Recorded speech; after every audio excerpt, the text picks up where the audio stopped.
עם בשורה שלא תהיה יותר אלימות בתוכנו.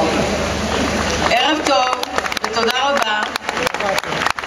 אני מתכבדת להזמין את אורח הכבוד שבא אלינו מארצות הברית, former President of the United States, Mr.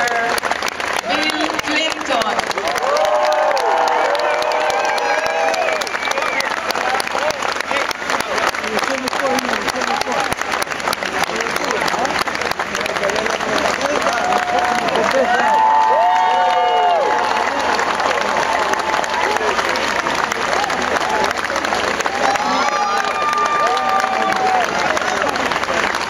Thank you very much. Thank you. To Dahlia, the Rabin family, President Rivlin, President Paris, former Prime Minister Barack, other leading political figures, and I thank Ambassador Dan Shapiro from the United States for being here with me. Yesterday, when I was in Jerusalem, I did as I have on every trip to Israel for 20 years. I went to Mount Herzl and stood alone at the gravesite of Yitzhak and Leah Rabin. I thought about his life, the lessons that he imparted, and the legacy that he left to all of us. His life was full and rich, full of love, family, friendship, and service. He defended the country, but more important for tonight, and especially for the young people who had so much to do with this event, he advanced the values fundamental to Israel.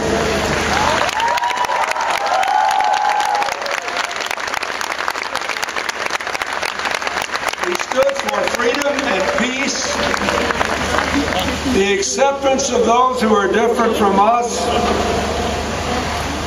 and the preservation of democracy. I learned a lot as Yitzhak Rabin's partner for peace. I watched him at every turn refuse to do the easy thing, which is to deny evident facts. I saw whenever there was a problem, he wanted to solve it, not turn away from it or deny it.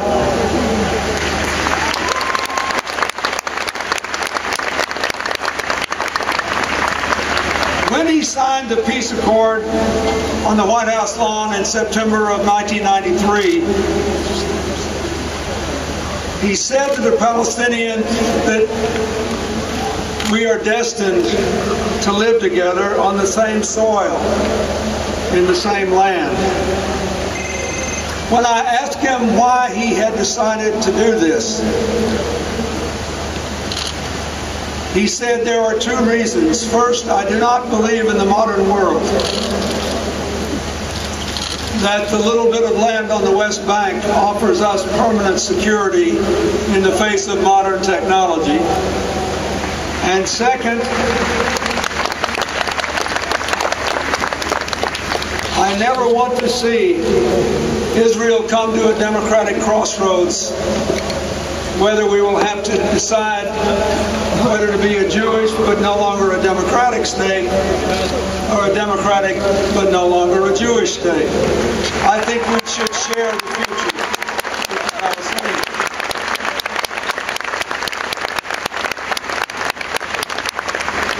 The second thing I learned is that after all the fighting and battles he engaged in,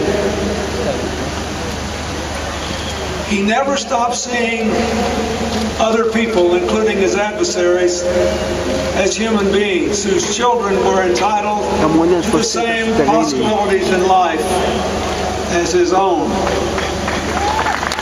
The third thing that I learned from him, most important for you tonight in this complex and challenging moment, is he refused to give up his dream of peace in the face of violence.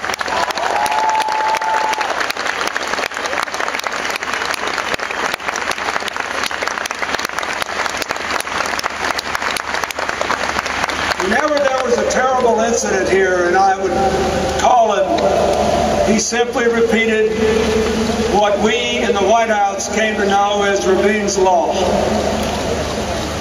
We will fight terror as if there were no negotiations, but we will negotiate as if there were no terror.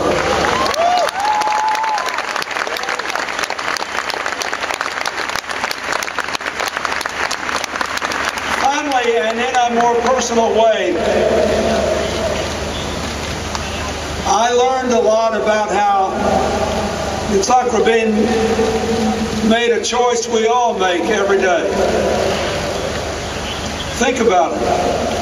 Every day when you wake up, even before you're conscious of all of the things you have to do, you're a little more hopeful or a little less hopeful than you were the day before. Some days we feel good when we wake up and we look at the world thinking we can do whatever it is we want. Some days we're more discouraged. Every day you have to choose hope over fear, empowerment over acceptance, confidence over cynicism.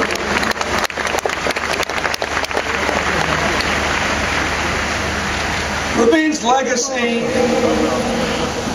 in one way, is clear and untouchable. He risked his life to create and defend Israel. He spent his life serving Israel to advance your values and your interests. And he gave his life so that you could live in peace.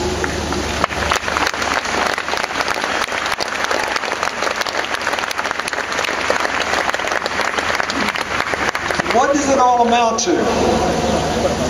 Now that is up to you. And 10 years ago when I was honored to stand in this space, I said if I could miraculously bring Rabin back to life and he were standing here with me, he would say enough of this bragging about me. Let's get back to work and finish what I gave my life to do.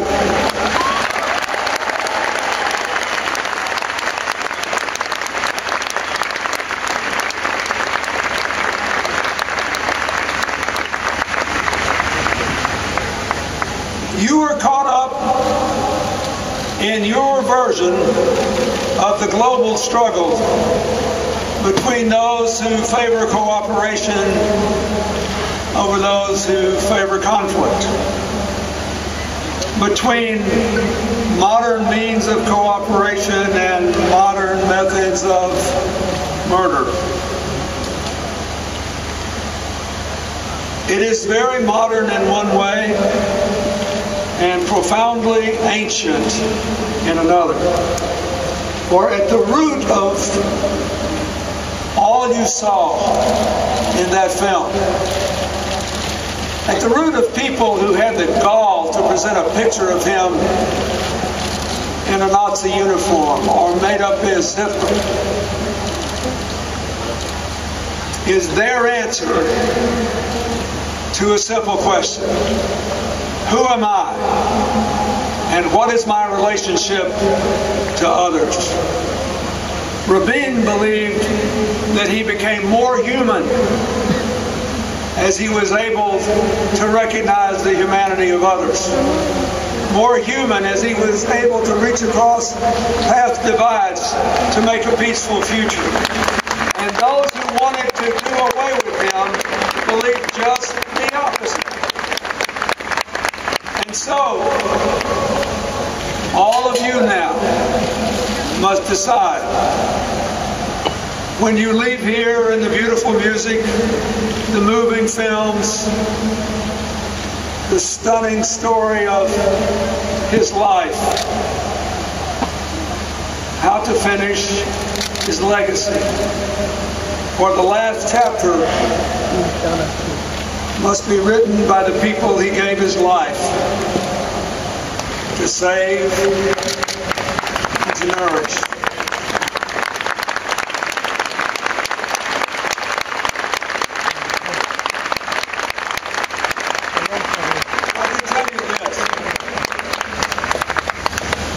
Whether we were arguing, agreeing, laughing, or crying, Yitzhak Rabin knew who he was. He knew what he believed. He knew why he loved Israel and what he wanted it to become. He believed that democracy and freedom and peace through cooperation over conflict were essential to the futures of the young people in this audience who were not even alive when he gave his life for them.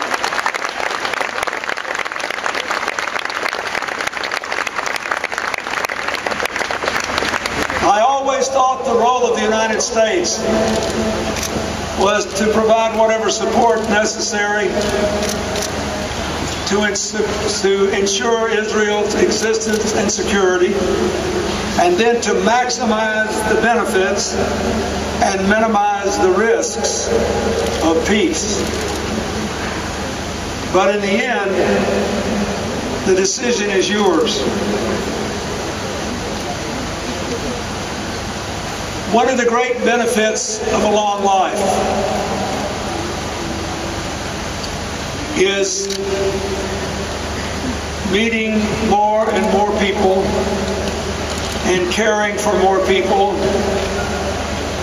and loving more people. I came to love your Prime Minister.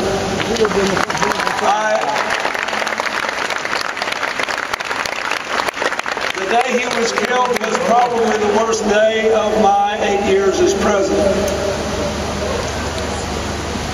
But it's important to realize that he was perfectly aware of what happened to him, that it could happen.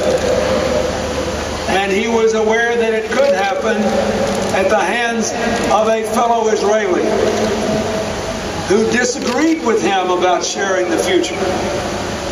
Don't forget, not long before, President Sadat of Egypt was killed by a fellow Egyptian who disagreed with him for making peace with Israel. And not so long before that, the great Mohandas Gandhi was killed by a fellow Hindu who disagreed with him because he wanted a democratic India for all the people who live there. This is an old story. You can make it new again.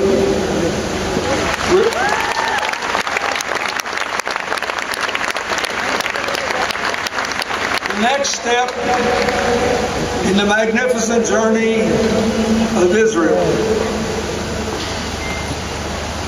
Already a titan of high-tech discovery and prosperity. Already an amazing volcano of energy.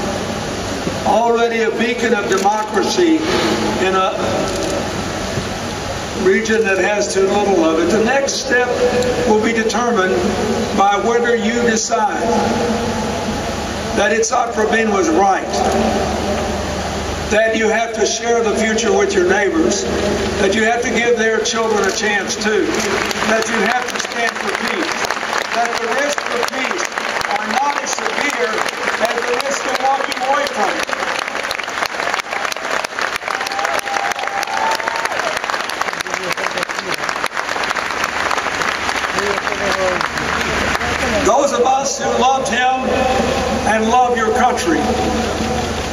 are praying that you will make the right decision. May God bless his memory and the future of the country he gave his life to serve.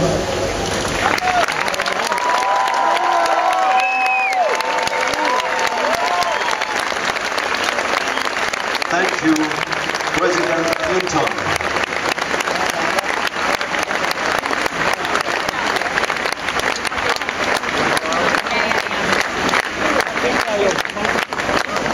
הנכבד, שי צברי ואהובה עוזרי, בבקשה.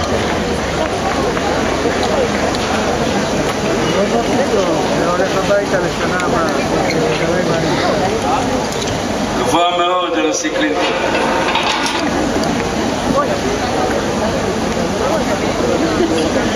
מיד אחרי הרצח,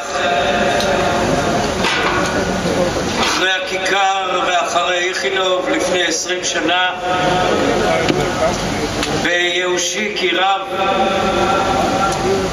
הלכתי אל ההיסטוריה לחקור ולבדוק מה קרה שם בישראל של אבות אבותינו במצבים דומים, איך הם הסתדרו שם בבית ראשון ובבית שני. אולי יש מה ללמוד. מצאתי את הדברים הבאים: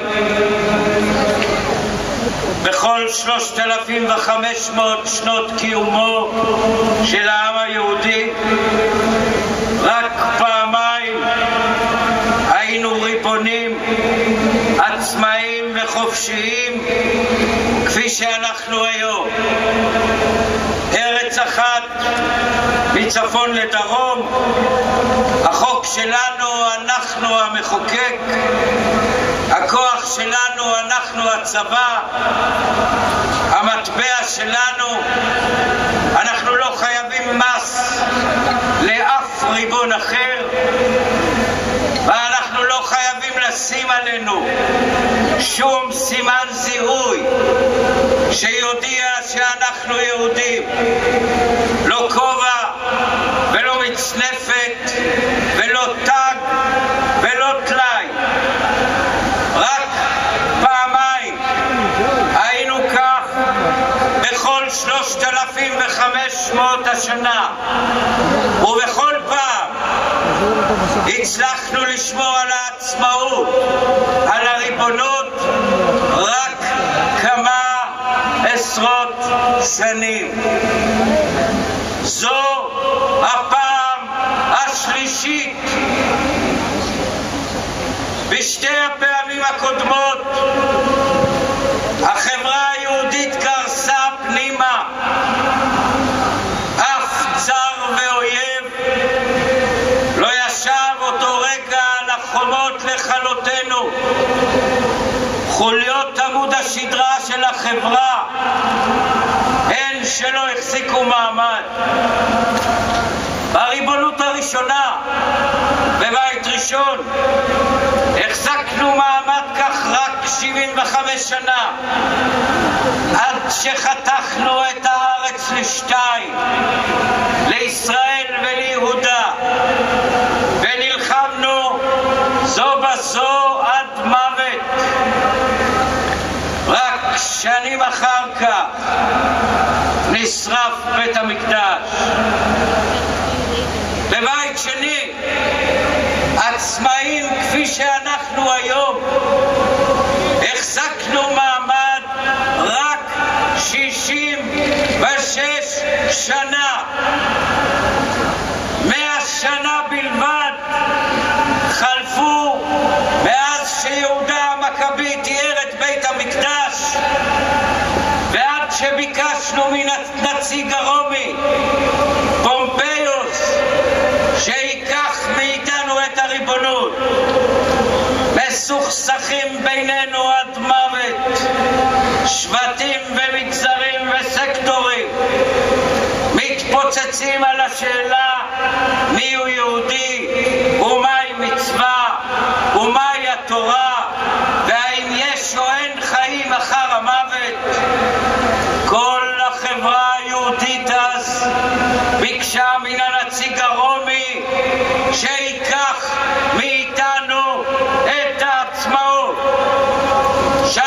משלחות התחננו בפניו, כל נציגי ישראל, והוא אכן לקח את הריבונות.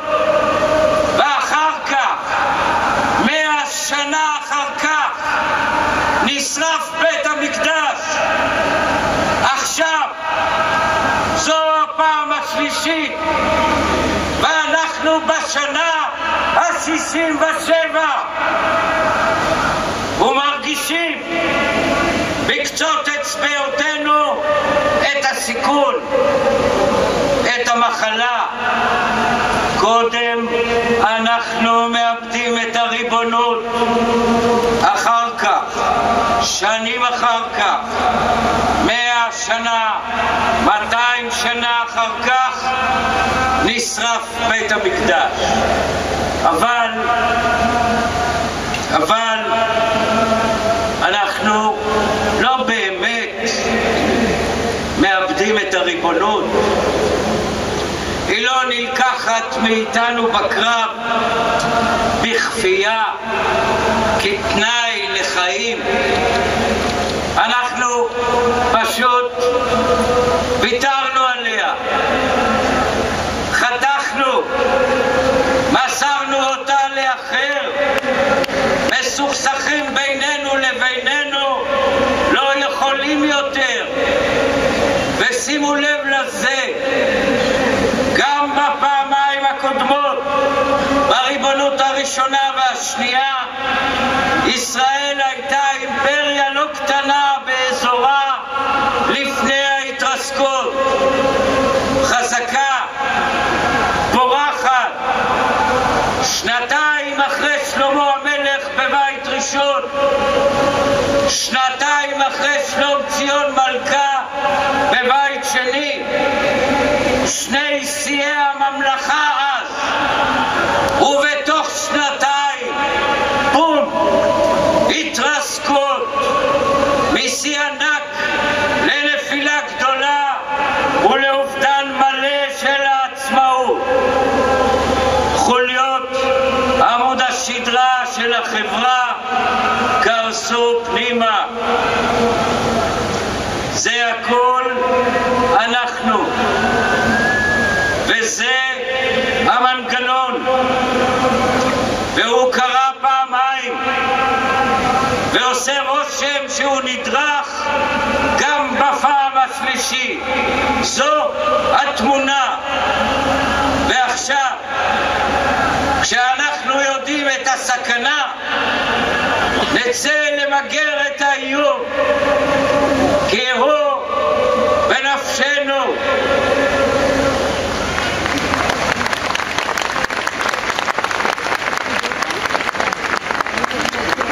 איתנו כאן בכיכר הערב המון אדם, וביניהן תנועות הנוער. כן, זה אתם. הם שיסדו את העצרת הזו הלילה כאן. הם, ובראשן דרור ישראל ובני עקיבא. והן שהבינו הצעירים האלה כבר לפני 4 שנים את הצורך הדחוף ואת האמצעי להצלה. תודה רבה לכל אחת ואחד מכם.